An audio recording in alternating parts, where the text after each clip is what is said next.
उपकूल समाचार उपस्थापक शेखर दास। प्रबल वर्षा संभावना पानीपाग विभागर सतर्क सूचना। उत्तर पश्चिम बंगोपसागर सह पश्चिम बंग एवं बांग्लादेश उपकूल में लघुचाप क्षेत्र सृष्टि होइछि।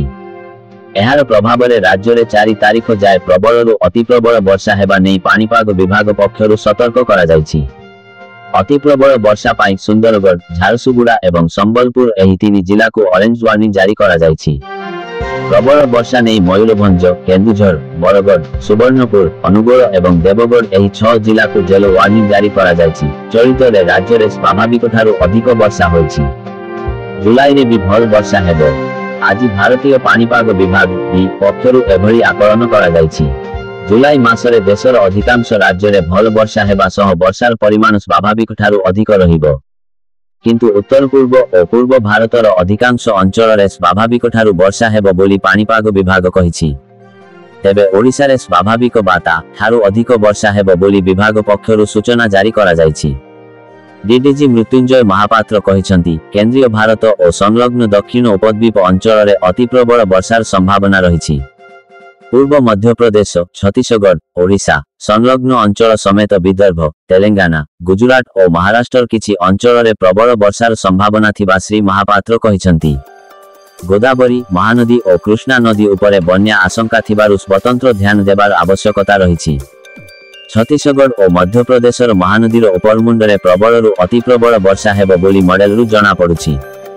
एथिसह एही अंचल रे थिबा अन्य नदीगुड़िक उपरे भी नजर रखिबार आवश्यकता रहिछि। अन्यपटे जुलाई रे उत्तर पूर्व, पूर्व और दक्षिण उपद्वीप अंचल रे तापमात्रा स्वाभाविक रहिबो। भूमध्यसागरीय प्रशांत महासागर रे निम्न स्थिति न्यूट्राल अवस्था रहिछि। एही मौसुमी ऋतुर शेष पर्यंत जारी रहिबो। उपकूल समाचार वंदे उत्कल जननी।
उपकूल समाचार वंदे उत्कल जननी।